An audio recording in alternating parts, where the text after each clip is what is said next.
Assalamualaikum warahmatullahi wabarakatuh. Nama saya Mardina Putri dengan NIM 12.02.05.25.710.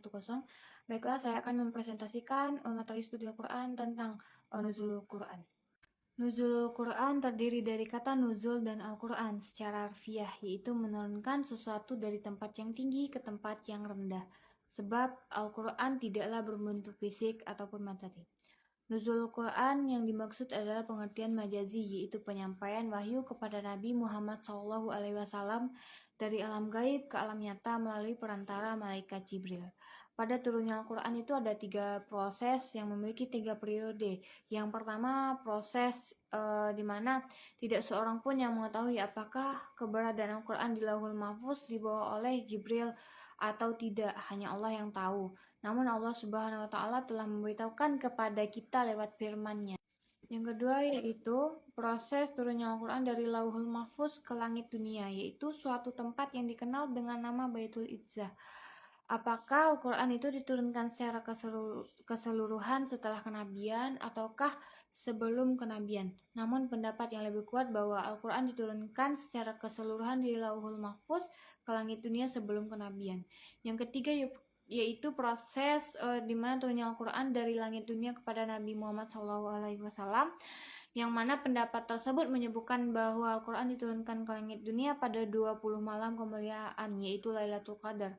Dan setiap malam kemuliaan tersebut ada yang ditentukan oleh Allah Subhanahu wa taala untuk diturunkan setiap tahunnya, dan jumlah untuk 1 tahun penuh itu kemudian diturunkan secara berangsur-angsur kepada Rasulullah SAW. Selanjutnya yaitu hikmah diturunkannya Al-Quran secara berangsur-angsur. Yang pertama, untuk memantapkan dan memperteguh hati beliau, karena setiap peristiwa yang Rasulullah alami selalu disusul dengan turunnya Al-Quran. Yang kedua yaitu agar Al-Quran mudah dihafal. Selanjutnya Al-Quran diturunkan secara bertahap kepada Rasulullah SAW, memberikan semangat dan membantu Rasulullah secara batiniah bagi keberlanjutan proses dakwah Rasulullah SAW. Baiklah, sekian dari presentasi saya kali ini. Jikalau teman-teman ingin bertanya, saya persilahkan. Terima kasih kepada teman-teman yang sudah mengajukan pertanyaan, yaitu saya akan mencoba menjawabnya. Yang pertama, mengapa Al-Quran diturunkan secara berangsur-angsur? Jawabannya itu, Allah sengaja menurunkan Al-Quran secara berangsur-angsur bertujuan untuk meneguhkan hati Rasulullah.